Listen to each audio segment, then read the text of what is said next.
pessoal, bem-vindos novamente a mais uma aula. Sou o professor Guilherme, professor de TCA, e hoje na disciplina de Ecologia vou trazer para vocês algumas interações que ocorrem, no nosso ecossistema, que são as relações interespecíficas, as relações interespecíficas, relações harmônicas e relações desarmônicas.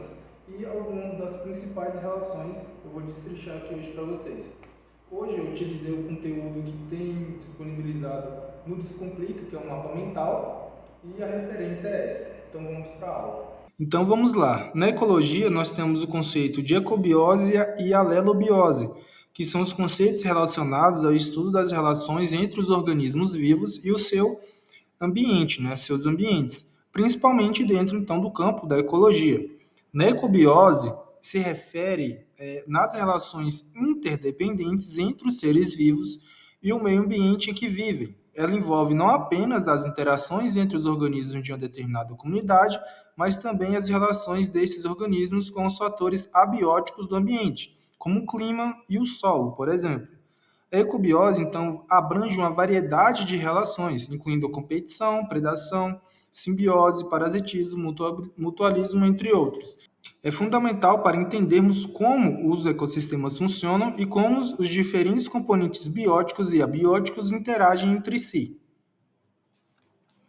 Na alelobiose, é um termo menos comum usualmente, refere-se às interações entre os organismos de espécies diferentes dentro de uma comunidade ecológica. Ele destaca as relações entre diferentes níveis tróficos, como herbívoros se alimentando das plantas, predadores se alimentando das suas presas, e assim por diante.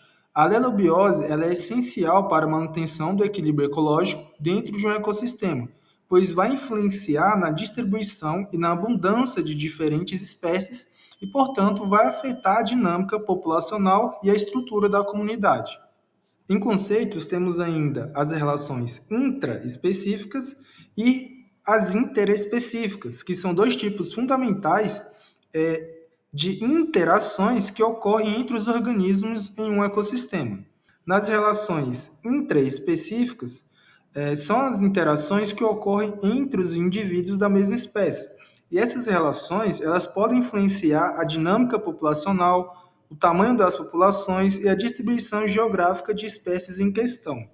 E elas são fundamentais para entender como as populações são reguladas em um ambiente específico. As relações interespecíficas, elas ocorrem entre indivíduos de espécies distintas, diferentes. E essas relações desempenham um papel fundamental na determinação da estrutura da comunidade, na diversidade de espécies e na dinâmica dos ecossistemas. Elas influenciam a distribuição e a abundância das espécies em um determinado ambiente e pode, então, afetar também a evolução das espécies envolvidas. Temos também as relações harmônicas e as relações desarmônicas, que são dois tipos distintos de interações que ocorrem entre organismos em um ecossistema. As relações harmônicas são aquelas em que ambos os organismos envolvidos se beneficiam ou pelo menos nenhum deles é prejudicado. E nas relações desarmônicas são aqueles em que pelo menos uma das espécies envolvidas é prejudicada. Nas harmônicas intraespecíficas, temos como exemplo aqui as caravelas, as caravela portuguesa, que é uma espécie de cnidário conhecido como a hidromedusa sifonófora, e ela é composta por uma coluna de organismos especializados chamados zooides. Acabou de passar um casal de arara aqui, perdão. Então, é essa comunidade aqui, que são uma coluna de organismos especializados, chamados zooides, eles são altamente integrados e dependentes um do outro para a sua sobrevivência.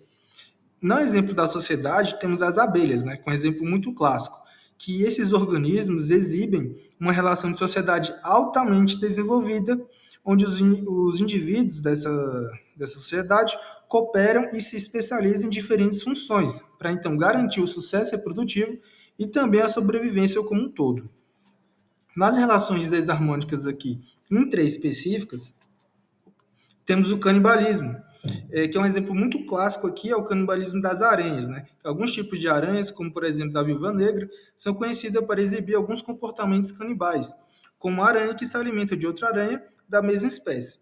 No caso dessa aranha viúva negra, após o acasalamento, a fêmea pode então comer e atacar o próprio macho para se alimentar.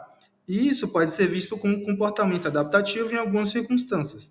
A fêmea ela pode então se beneficiar nutricionalmente da digestão do macho em algumas espécies, e o canibalismo pode aumentar então as chances de sobrevivência da prole, fornecendo então à mãe uma fonte de alimento extra durante o cuidado parental. Ainda nas relações interespecíficas, temos a competição, né?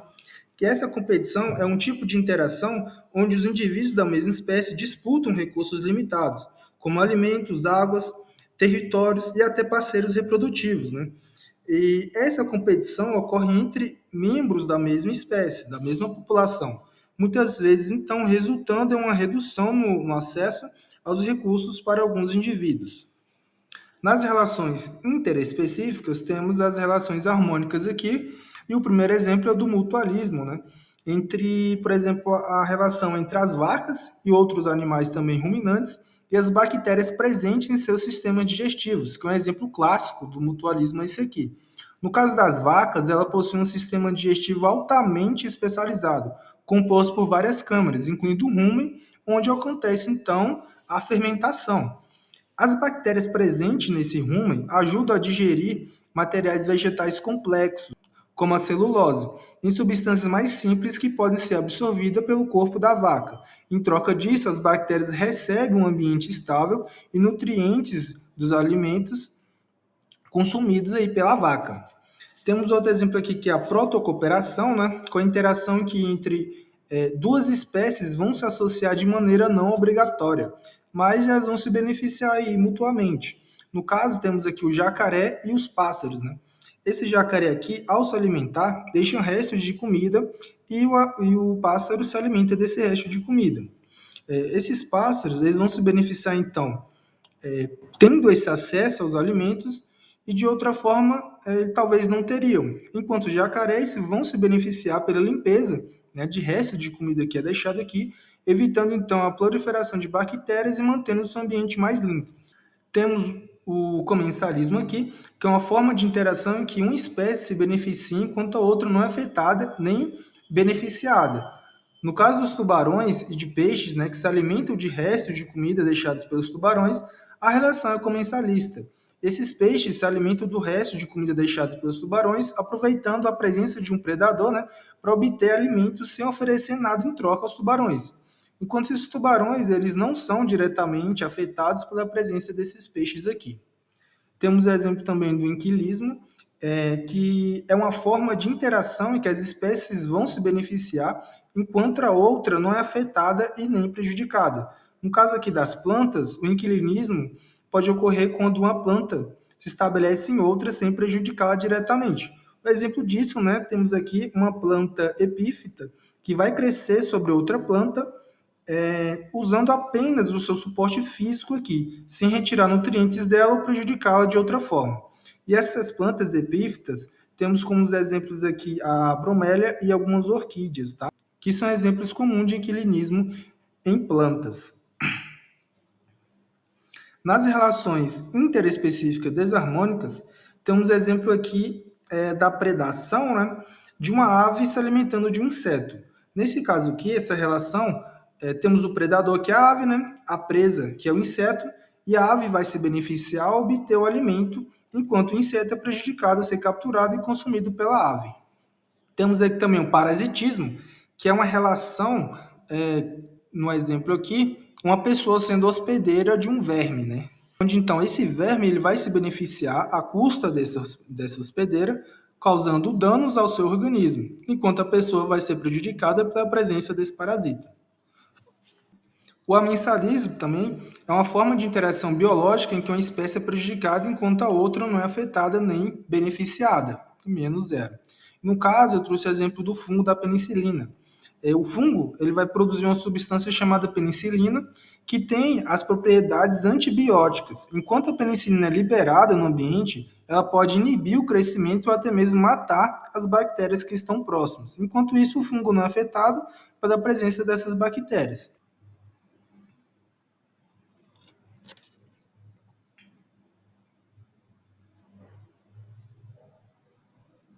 E por último, temos a competição interespecífica. Ignora esse interespecífico aqui, tá? Porque aqui vai ser uma interação de indivíduos, né, que pertencem a espécies diferentes. Tá legal? Essa foi a aula de hoje. Espero que vocês tenham compreendido o conteúdo. Se tem alguma dúvida, alguma pergunta, qualquer coisa, pode mandar aqui nos comentários ou mandar no Moodle, no privado mesmo que eu respondo. Ou utilizar os fóruns para a gente debater esse assunto.